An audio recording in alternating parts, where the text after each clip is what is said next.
परमेश्वर का हम धन्यवाद करते हैं सभी मसीह भाई बहनों को। जय मसीह की। मेरे प्यारो, आइए प्रभु का वचन सुने और अपने जीवन में आनंद खुशी को प्राप्त करें।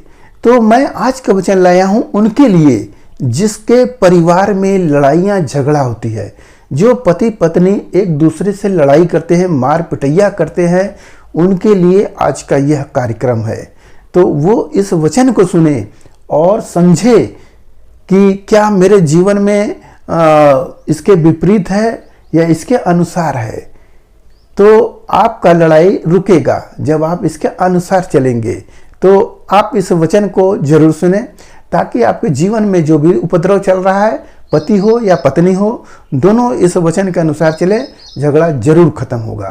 तो मैं इस वचन को पढ़ता हूं, आप उसे ध्यान से सुने।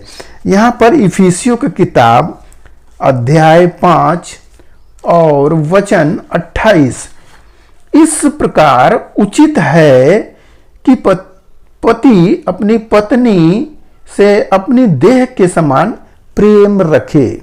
यहाँ पर बोला जा रहा है कि पति जो है अपनी पत्नी से अपने देह के समान प्रेम रखे।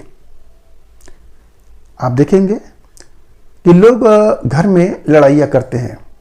पति पत्नी किसी बात को लेकर, छोटी छोटी बात को लेकर मार पिटैया करने लगते हैं, पत्नी को मारने लगते हैं, और पत्नी भी शब्दों से उनका स्वागत करती है अच्छे से। यहाँ पर वचन कह रहा है कि तुम, पति से कह रहा है कि तुम अपनी देह के समान अपनी पत्नी से प्रेम रखो। तो हमें अपने देह से जैसे प्रेम होता है कि अगर हमें चोट लग जाता है तो हम क्या करते हैं, उसको इलाज करते हैं, उसको जब शरीर को भूख लगता है तो उसको खाना खिलाते हैं और कपड़े पहनते हैं और धूप से बचते हैं, ठंड से बचते हैं, कुल तरीका लगाते हैं। किसके लिए? अपने शरीर के लिए। तो वचन क्या कह रहा है कि उसके अनुसार, यानी कि जो व्यक्ति अपने शरीर से प्रेम करता है वैसे ही अपने पत्नी से भी प्रेम रखे। यदि प्रेम नहीं रखेगा तो वो कैसा व्यक्ति है? तो वो तो अपने शरीर से बैर रख रहा है। ऐसा वचन क्यों बोला गया? आप देखेंगे परमेश्वर जब आदम को बनाए, फिर आदम के बाद जब हव्वा को बनाते हैं तो परमेश्वर आदम की, लिखा है कि पसली की हड्डी से उसका नर से नारी का निर्माण किए, यानी कि वो आदम का शरीर का हिस्सा है। तो कैसे आप उसको अलग कर सकते हैं, लिखा है। तो हमें अपने देह के समान अपनी पत्नी से प्रेम रखना चाहिए। गुस्सा हो, तमाम हो, सब कुछ हो, मगर पत्नी से प्रेम रखे। हालेलुया। और भी आयत सुने। जो अपनी पत्नी से प्रेम रखता है वह अपने आप से प्रेम रखता है, क्योंकि किसी ने कभी अपने शरीर से बैर नहीं रखा, वरन उसका पालन पोषण करता है, जैसे मसीह भी कलीसिया के साथ करता है। हालेलुया। यहाँ स्पष्ट हो गया कि जो अपनी पत्नी से प्रेम करता है तो अपने देह से भी प्रेम करता है, और जो अपने देह से प्रेम करता है वह अपनी पत्नी से भी प्रेम करता है। हालेलुया। तो अपने शरीर के अनुसार ही समझो उसको, क्योंकि वो मेरे शरीर का हिस्सा है। यदि आप मार रहे हैं तो आप उसको नहीं, अपने शरीर को ही मार रहे हो। सोचो, अगर उसको दुख दे रहे हो तो खुद को दुख पाओगे, क्योंकि वचन कहता है कि गलतियाँ 6:7 में कि परमेश्वर को ठट्ठे में ना उड़ाओ, क्योंकि जो कुछ तुम बोओगे वही काटोगे। हालेलुया। तो हम अगर पत्नी को मार रहे हैं तो हमारे ऊपर भी कहीं से दंड आ सकता है। एक गवाही है कि एक व्यक्ति था, वो अपनी पत्नी को मारता था। कोई न कोई बात लेकर उसको रोजाना शाम को मारता था, मार कर ही वो खाना खाता था। औरत भी उसके मार खाने की आदती हो गई कि जाने दो, मेरा पति मार रहा है, क्या कर सकते हैं, रोज मार रहा है, 2-4 थप्पड़ मारना, पीठ पे मारना, डंडे से मार देना, जब उसको जैसा लगता वो मारता। एक दिन की बात है कि उस व्यक्ति का बहुत सा दर्द आया और उसका हाथ उठ नहीं रहा है, दुखने लगा। तो वो पास्टर के पास गया और पास्टर से कह रहा है मेरे प्रार्थना कर दीजिए, क्या बात है, मेरा हाथ नहीं उठ रहा है। तो उससे पूछे क्या तुमने कोई गलती किया है, क्या इस हाथ से किसी को मारा है? तो तुरंत कह दे रहा है हाँ।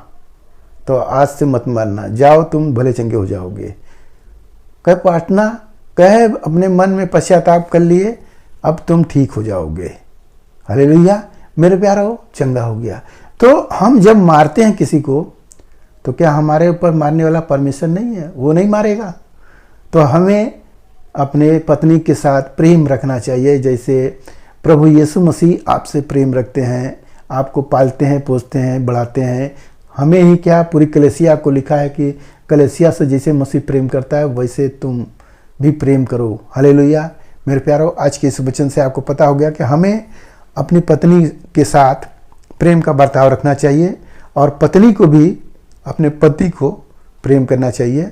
लड़ाइयाँ झगड़े होती हैं तो उसको आप बड़ा न लें। लिखा गया है कि लड़ाइयाँ जो होती हैं वो शाम होते होते वो क्या हो जाए, जैसे सूर्य अस्त होता है वैसे आपका गुस्सा भी समाप्त हो जाए।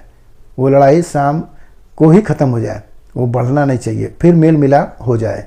तो ऐसा करके अपने जीवन को बिताएं और एक दूसरे की भावनाओं को समझें, तब नहीं तो अगर आप नहीं समझेंगे तो आपके बीच में शैतान काम करेगा और दोनों को शैतान चाहता है कि दोनों के बीच में गैप कर दे और हम उसमें आनंद करें। मेरे प्यारो, दोनों के बीच में जब गैप हो जाएगा तो शैतान राज करने लगेगा और फिर आप दोनों को एक होने नहीं देगा। इसलिए हमें चाहिए कि हम अपनी पत्नी को अपने देह के समान प्रेम रखें। कोई भी व्यक्ति ऐसा नहीं है कि अपने देह को मारता है, पीटता है और उसको टॉर्चर करता है, ऐसा नहीं है। कोई ऐसा व्यक्ति नहीं है। सब अपने शरीर से प्रेम करते हैं। तो वचन कह रहा है कि उसी के समान आप भी अपनी पत्नी से प्रेम रखें। हालेलुया, प्रेम को बताया गया है, प्रेम रखें, उसको पाले पोसें। जैसे आप खिलाते हैं वैसे पत्नी को भी खिलाएं अच्छे अच्छे खाने। ये नहीं कि आप स्वयं खा रहे हैं, पत्नी को तरसा रहे हैं। अच्छे कपड़े आप पहनते हैं तो उसको भी पहनाएं। जो कुछ आप करते हो उसको भी उसका हक दो। हालेलुया, मेरे प्यारो, आज के इस वचन से आपको पता हो गया कि इस वचन के अनुसार चलेंगे तो हमारे घर के बीच की जो लड़ाइयाँ हो रही हैं वो लड़ाइयाँ सब दूर होंगी। हालेलुया, मेरे प्यारो, आज के इस वचन से आपको जो कुछ मिला उस पर ध्यान करें। प्रभु आपको आशीष देंगे। आइए आपके लिए हम प्रार्थना करें। मान परमेश्वर, हम आपका धन्यवाद करते हैं इस याद के दिन। प्रभु, जो ये वचन मिला, जितने सुने प्रभु उन्हें आशीष मिले, उनके घर परिवार में सुख शांति बनी रहे, सभी लोग भले चंगे रहे। धन्यवाद करते हैं, प्रार्थना यीशु मसीह के नाम में, आमीन।